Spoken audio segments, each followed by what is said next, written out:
안녕하세요. 저는 지금 오늘 일요일인데 일산에서 학원을 끝마치고 이제 어디로 가느냐, 바로 목동으로 가고 있습니다. 오늘 사실은 가고 싶지가 않았는데 원장님께서 갑자기 콜을 하셔가지고 그래서 좀 중요한 내용이 있더라고요. 그래서 그 내용을 한번 직접 들어보고, 좀 제가 결정권자이기 때문에 한번 의논을 좀 드리려고 하고 있습니다. 제가 이 영상을 이제 찍게 된 이유 중에 하나는 이제 학습 조언에 대해서, 또 혹시라도 누군가 발견을 해서 제가 선한 영향을 끼칠 수 있다고 한다면 그것만으로도 정말 감사한 일이기 때문에, 그리고 저는 하느님을 믿거든요. 그래서 그 우연이라고 하는 게 없다고 생각을 하거든요. 그러니까 처음에는 제가 이게 학습 조언을 하려고 했었는데, 제가 제 이야기를 하는 것 같아서, 제가 고등학교 이제 수학을 이제 선행을 할 때 어디가 제일 재밌었냐면요, 가르치는 거는 가장 빡세고 재미없고 하지만 명제를 정말 좋아했어요. 그러니까 한창 나이에 중이병 걸리고 막 그러면 이제 그런 거 있지 않습니까? 신은 있냐 없냐, 나는 왜 태어났을까, 뭐 이런 약간 개똥 철학에 빠지게 되는데, 이 명제라고 하는 게 되게 재밌더라고요. 그래서 제 나름대로 신이 있다 없다 막 이런 걸 가지고서 막 했었고, 저는 처음엔 무신론자였어요. 그러다가 뭐 이런저런 여러 가지 일을 겪고, 그리고 성장을 해 나가면서, 이게 인간의 입장에서 봤을 때 과학적이고 논리적으로 설명이 불가한 여러 가지 사건들이 있잖아요.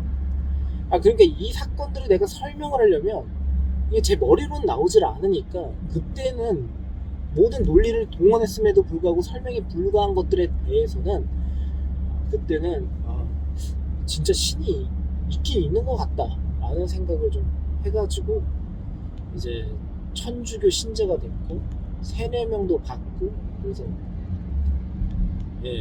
종교 생활을 하는데, 뭐 적극적으로 그렇다고 해서 이렇게 하진 못하고 있습니다. 일정이 너무 바쁘다 보니까. 그래서 그런 입장에서 봤을 때 제 영상을 우연치 않게 발견을 해서 뭔가의 도움을 받았다라고 하면, 저 나름대로 진짜 만족스럽고 좋게 생각을 하고 있습니다. 제가 사실 되게 긍정적인 사람이긴 하거든요. 그리고 멘탈도 좀 강한 편이라서. 근데 이제 그 설명을 드리려고 하는 것은 아니고, 제가 결국에는 이제 학습 조언을 하는데, 제가 최근 5년 동안 서울대 의대를 보낸 제자가 전체 68명이고요. 근데 제자라고 하긴 좀 그래요. 왜 그러냐면, 제가 여러 학원을 운영을 하고 있기 때문에 저를 못 본 학생들도 있고요. 대표지만 저를 못 본 학생들도 있고, 제가 직접 가르친 학생도 있을 거 아닙니까?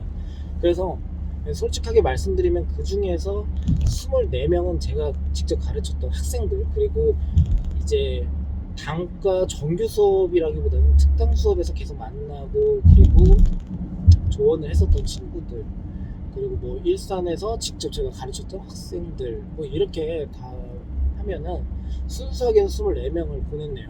그리고 실적으로 치게 되면은 68명. 자, 근데 이런 걸 가지고서 이제 자랑을 하고 싶진 않아요. 그러니까 제가 최근 5년 동안 여러 가지 컨설팅이나 수업 이런 걸 통해서 전체 68명으로 보냈습니다 라고 했을 때, 여기에 대해서 어떤 생각이 드시나요? 그러니까 저는 그래, 수치상 되게 대단한 실적이기는 맞아. 그런데 뭐 이런 생각을 할 수도 있는 거잖아요. 아니, 야, 서울대를 갈 정도면 공부를 잘하는 아이 아니야? 근데 그거를 너가 잘해서 잘 보냈다라고 홍보를 하는 게 맞냐? 사실 그게 되게 딜레마예요. 저도 마찬가지로.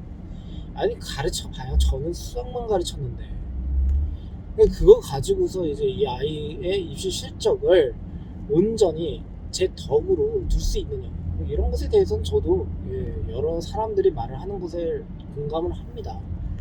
다만 이런 생각이 들어요.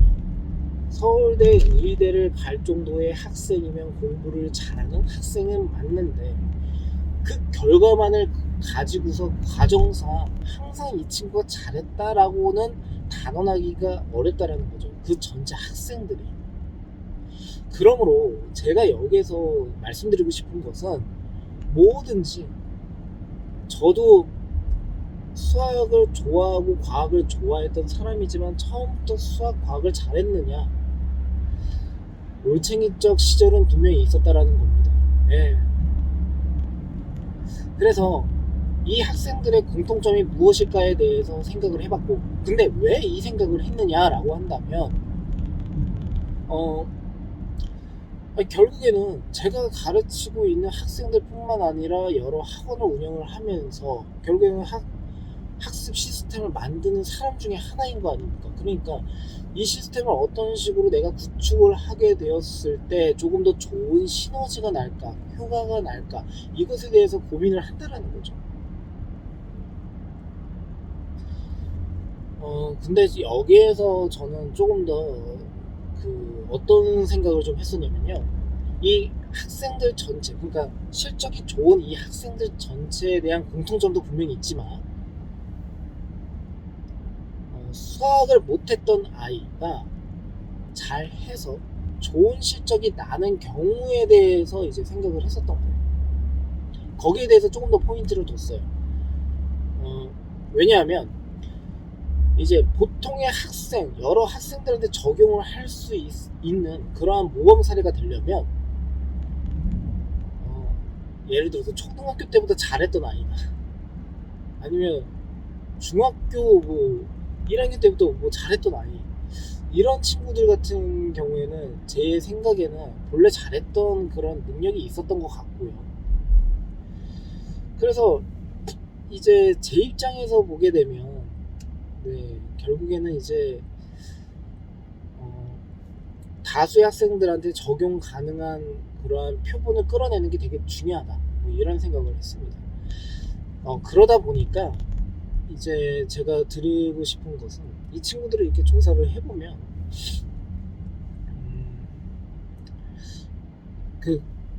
그런 게 있어요. 그러니까 공부를 못하는 애들은 우선은 열등감이 있거든요.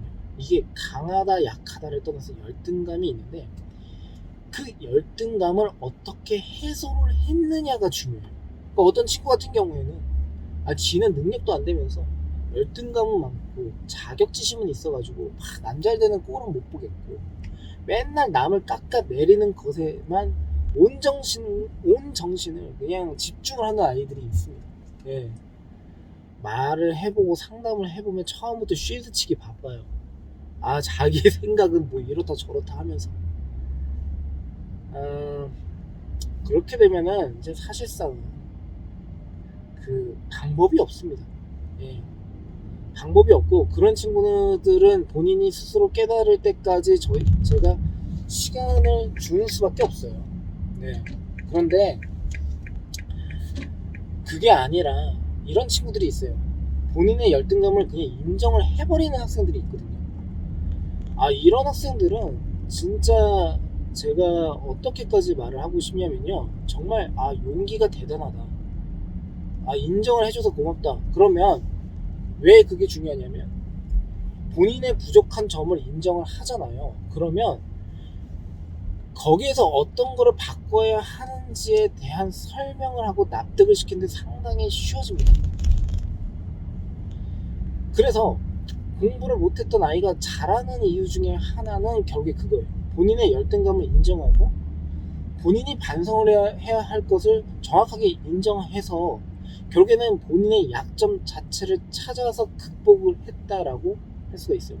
하루에 몇 시간을 공부했다, 이게 중요한 게 아니라 그런 행동을 하게끔 만든 그 동기가, 그 본질이 무엇이냐, 이것에 대해서 생각을 해볼 필요가 있어요. 보통 애들이 막연하게 못했던 아이가 잘하려면요, 나도 저 아이처럼 잘할 거야? 이게 맞는 표현인 것 같아요. 그러니까 내가 지금 공부를 못하는데 뭐 공부를 잘해가지고 돈을 열심히 잘 벌어야지 뭐 이렇게 막연하게 생각을 하기보다도요, 아까 제가 처음에 말씀드린 거 있죠.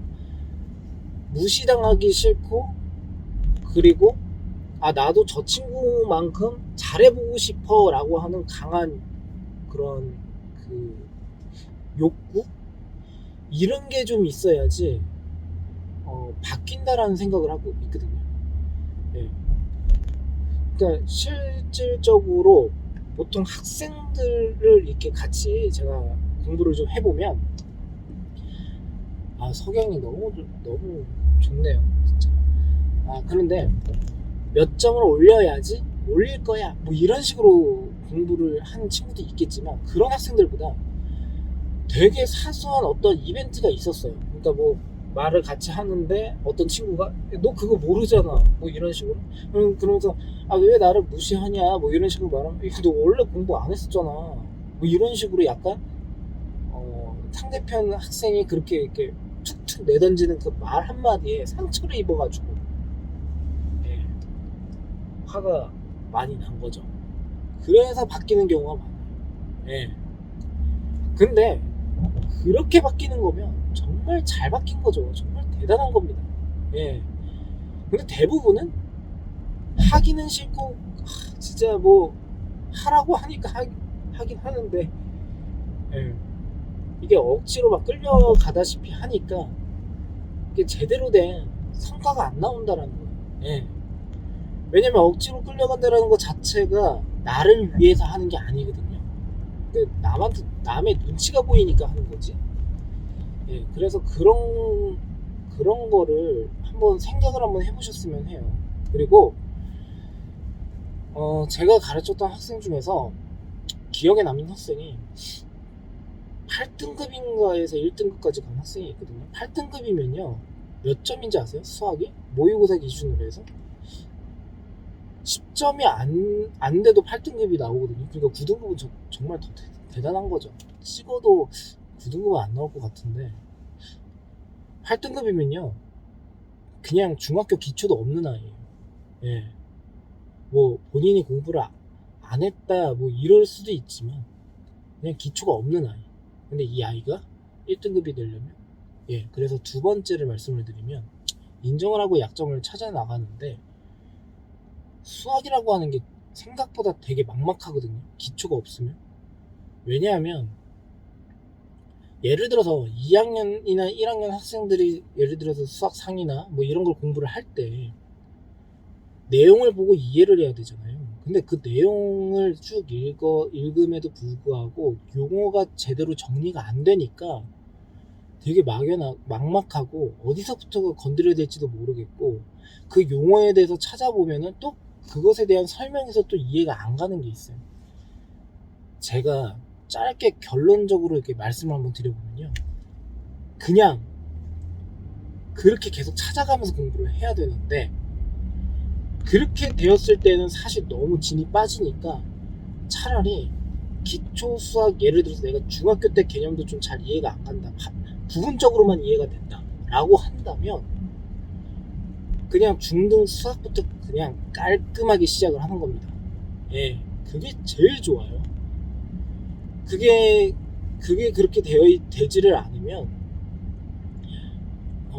그리고 고등학교 수학을 하면서 채운다라는 생각을 해버리면요, 이게 내가 못 채운 것도 분명히 있거든요. 그리고 그게 어떻게 써먹을지도 몰라요. 그러니까 공부를 하는 학습자의 입장에서는 최대한 완벽하게 공부를 하는 게 좋은데, 그게 결국에는 그냥 차라리 어떻게 해요? 가장 낮은 단계, 본인이 이해를 못하고 있는 그 부분부터 그냥 전체 과정을 다 해버리는 거예요. 그게 제일 좋습니다. 그래서 이제 뭐 여러 가지 고민을 좀 한번 해보신다면 제 생각에는 분명히 좋은 효과가 나오지 않을까라는 생각이 들고요. 공부는 그래서 처음에 기초가 부족한 학생들은 대부분이 다 무식하게 했어요. 그냥 저도 무식하게 그냥 시켰고요. 어떡합니까? 기초가 없는데 기초를 쌓아야죠. 근데 보통은 또 그게 싫으니까 막 인강도 듣고 막 더 테크닉적으로 그리고 조금 더 요령적으로 단시간에 하려고 해요. 그런데 그렇게 해서는 절대 채워지질 않아요. 예. 제가 사교육에 진짜 본격적으로 학원 운영을 한 게 약 11년이 돼요. 예, 11년인데 왜냐면 29살부터 이제 본격적으로 해 나가기 시작을 했으니까 그 전까지는 제가 공부방을 같이 겸하면서 학업도 좀 겸하고 그리고 또 과외를 하면서 이렇게 했는데 그 과외 시절까지 해서 그래도 20년 정도 이렇게 학생들을 가르쳤을 때 뭔가 단숨에 빠르게 효과적으로 나갈 수 있을 것처럼 보였으나 결국엔 정도를 밟아 나가는 게 최고였구나라는 생각이 들고 그거를 조금이라도 빨리 했으면 시간이라도 덜 낭비를 했을 텐데 이런저런 요령을 생각하다 보니까 시간을 버리는 경우가 되게 많아요. 그러니까 그런 것만 좀 주의를 해주시면 좋지 않을까 라는 생각을 합니다. 저는요. 그리고 이제 세 번째로 좀 말씀을 드리고 싶은 것은 뭐냐면요.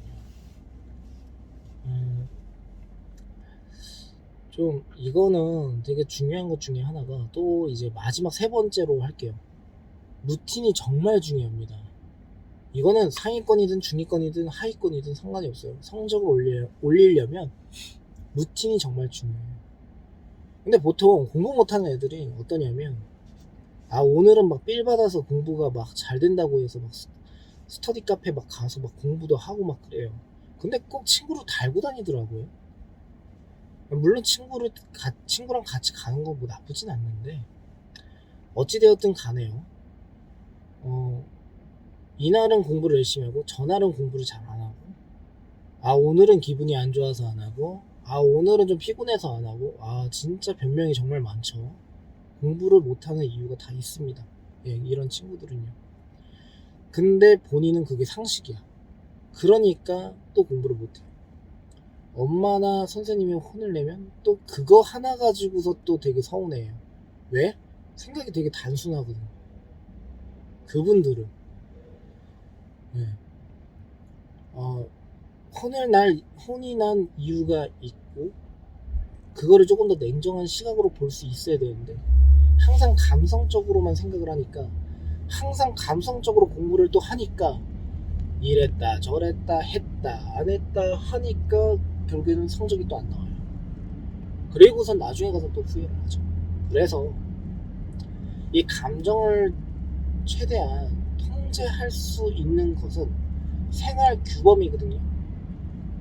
오늘은 이걸 하는 날이다라고 하게 되면 이걸 꼭 해야 되고 다 하진 못해도 하려고는 해야 되겠죠. 내가 몇 시부터 공부를 하기로 했었으면 밥 먹다가도 중간에 그냥 엉덩이를 떼고 공부를 해야 된다고요. 네. 그런데 그러질 못한다는 거죠. 그러니까 이거는 또 의지의 문제예요. 예. 그리고 그 의지를 어떻게 살리느냐라고 하는 것은 개인의 환경적인 그런 요소들이 많기 때문에 본인이 어느 정도는 좀 찾아낼 수 있어야 된다라는 생각을 합니다.